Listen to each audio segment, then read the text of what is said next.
Yan start na yan. Yan mo na lang. Ang arte ng putang ina. Okay na. Okay na. Ayan. Start tayo sa isang session. Ito yung tawag na amateur session. Putang ina eh. First, hawak ko. Tawag dito pa na yan tayo. Ito, punto, bigat. Kaya tawag yung klase ng pagluluto nito, teppanyaki. Okay? Kaya pala, introduce muna yung sarili mo. Yung cameraman ko. Si Labjo. Ikot mo para makita ka. Huwag na! Ikot mo para makita sa camera. Ikaw may camera.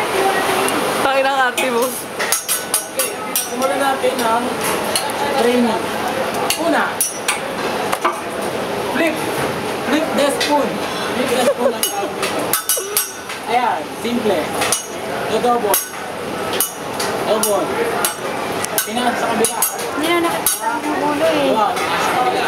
Sumunod, sa ulit. Isang routine. 2, 3. Tatlo na. Kalokohan yan. Isa pa ulit. Sablay. Ang gagayain nyo. Sige. Isa pa ha. Kita mo yun? Yan. Ito yung tinatawag na magnetic pole. Ulit. Parang mukha. Pang-attract ng mga lamok.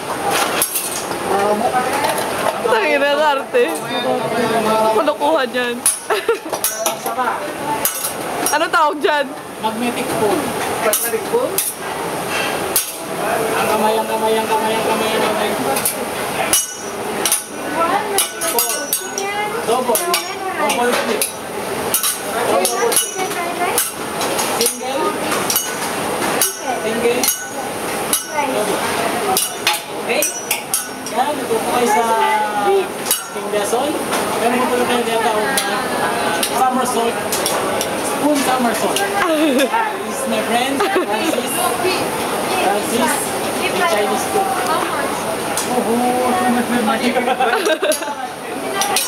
With that, somersault. Spoon somersault.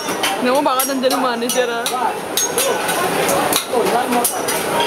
And one more time. Ay, ulit. Sabay ulit. Kaya bakan. Ayan. Ano pa ba? Ano yun? Ano pa? Ay, napunta ko sa lahat eh. Dito naman ako nakakapagod. Ano yun? Sablay nga. Sablay. Jet Li. Tayo mo na. Wala, and peace. Ah, and Pintutin mo lang yung gitna. Thank you. Kabu.